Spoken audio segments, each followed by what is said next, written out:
Today, we're talking about the most influential badminton players over the past 10 years. The BWF have selected the best, the game changers in men's singles. Check it out.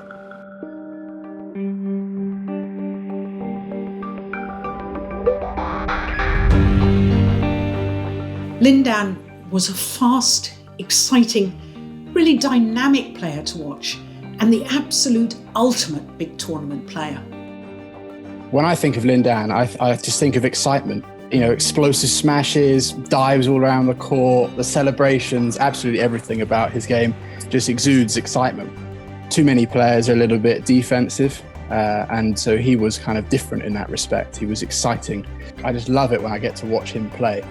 Generally, he is a player who is always full of initiative and aggression, always finding ways to be in command and always like to be the one who dictates the pace.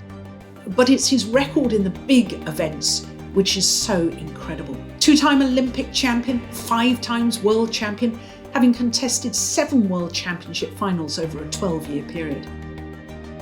2-time Asian Games gold medalist, having contested 3 consecutive finals. 6-time All England champion, having contested 10 finals over a 14-year period.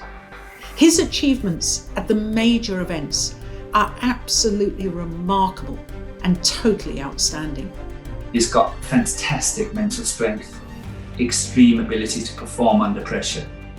Obviously how he covers the court, the technical ability, we don't really need to mention, but I personally think that his net play is second to none.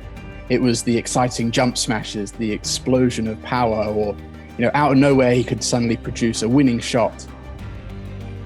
Is definitely the one that lifted the game to the next level in the past 10, 12 years or so. So badminton has a lot to thank Lin Dan for. Why is Lin Dan so influential? Because he inspired a generation. Lin Dan is the player so many other badminton players have looked up to and dream of emulating.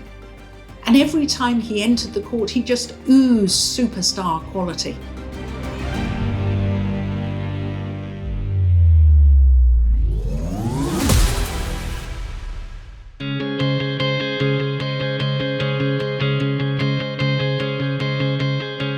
Lee Chong-wei is a former world #1 and the only singles player in Olympic history to contest 3 consecutive finals.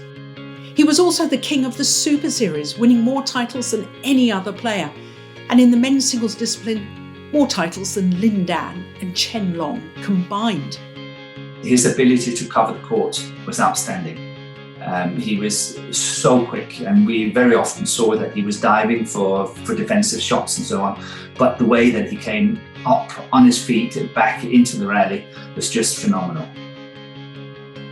He was so fast that after playing one shot, he appeared to have the time to literally walk back to his base position in the centre of the court, before then moving with incredible speed to play his next shot. His game was never small. When he's on court, he almost possessed the same charisma as much as Lin Dan. And always he has that attitude of never say die, and he would do everything he can to find winners.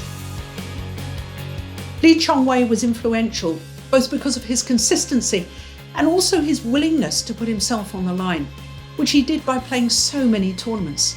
12 times he contested 2 Super Series finals in 2 consecutive weeks, 5 times winning 2 titles in 2 weeks. He reached 36 consecutive semi-finals at regular Super Series tournaments played, so that's not including the Super Series finals. And to put that into perspective, not only is 36 consecutive semi-finals equivalent to 3 whole years' worth of all the 12 annual Super Series events, compare that to the great Roger Federer, who only reached 23 consecutive Grand Slam semi-finals. He won 46 Super Series titles, and when you consider there was a total of 142 Super Series tournaments over the 11 years of the Super Series era, it means that Lee Chong-wei won over 32% of all men's singles Super Series titles over those 11 years. He finished the year ranked 1 on the Super Series rankings for 6 consecutive years. And furthermore, he was ranked either 1 or 2 on that end-of-year Super Series list for 8 consecutive years. That really is truly remarkable consistency. I think if he had won 1 or 2 of the majors, World Championship or Olympics, I think people would be considering him as the greatest of all time, possibly above Lin Dan.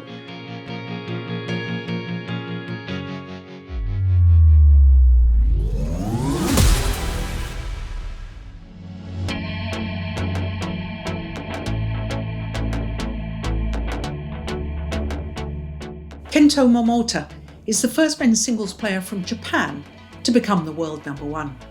The current and 2-time reigning world champion is another outstanding left-hander.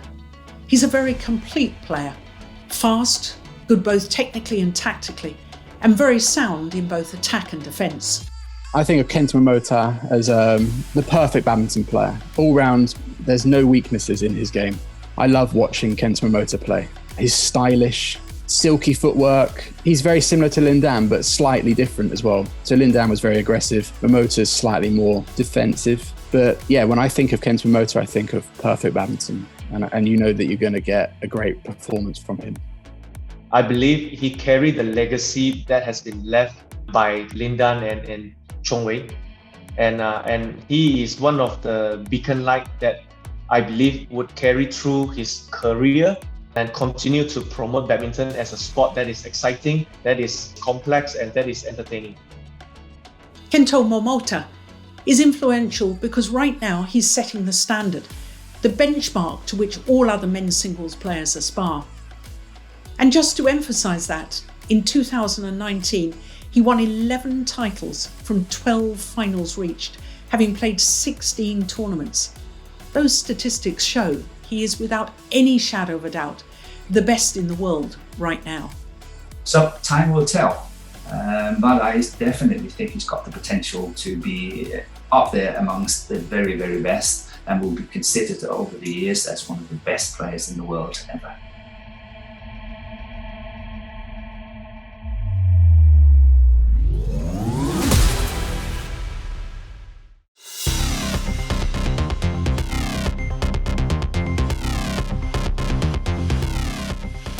VIKTOR AXELSEN is a former world champion, former world number 1, the reigning All England champion, and the Rio Olympic bronze medalist. He's a tall athlete, and he uses his considerable height to play an aggressive attacking game. His attacking play, and especially the steepness and angle of his smashes, angles which he is able to produce in large part due to his considerable height. One of his great abilities, I would say, is his agility. You have to consider his height, and when you watch him play, you must get impressed how he's getting around on court, considering his height. For me, VIKTOR AXELSEN is very typical of a top European or Danish player. He's very focused, he's motivated, and he is very sure of what he wants. His presence on court is very much felt, and his charisma and his energy is very much felt in every single match that he played. I think VIKTOR AXELSEN is a great influence on the game. He's a likeable person. He speaks Chinese, which I think is quite impressive. He's won the World Championships, he's got the Olympic bronze, he won the All England. You know, he's really making a name for himself as being that little bit higher than you're used to from a European player. VIKTOR is the lone European for 2 decades who has actually won at the majors. The first Dane and European to win the World Championships for 20 years. The first Dane and European to win the All England for 21 years. The first Dane and European to medal at the Olympics for 20 years. VIKTOR AXELSEN's results ended the 2-decade dominance at the major events by Asian players.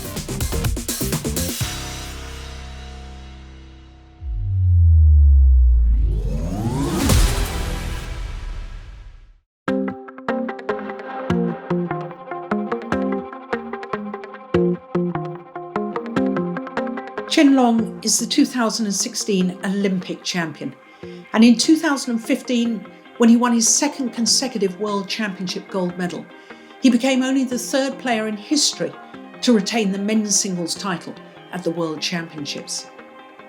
Chen Long is more of a defensive player than both Lin Dan and Lee Chong-wei. He has very strong legs, which enable him to defend and then recover extremely quickly. Chen Long, when anyone thinks of him, they think of rock-solid defence, a brick wall on court, perfect line and length. Not the most exciting player to watch, but I think if you know badminton, it is because he's just got the perfect technique, both in terms of how he hits the shuttle, his footwork, and I think his tactical side is second to none. He's a very, very steady player, and you have to admire his physical strength. Personally, I've never seen him really get tired, and considering how many matches I've seen him play, that's quite outstanding. Chen Long has the ability to soak up the pressure and retrieve a bombardment of attacking shots within a rally. Then once he senses his opponent is tiring from the physicality of their own attacking play, then suddenly apply the pressure of the attacking shots himself. I think his tactical side is second to none. He never ever plays himself into trouble. He never gets himself out of position. I think he gets overlooked a little bit because of players like, well, Lin Dan is the obvious one, but Lee Chong-wei as well. And that's a shame because I think that he deserves to be kind of held in the same regard as those two.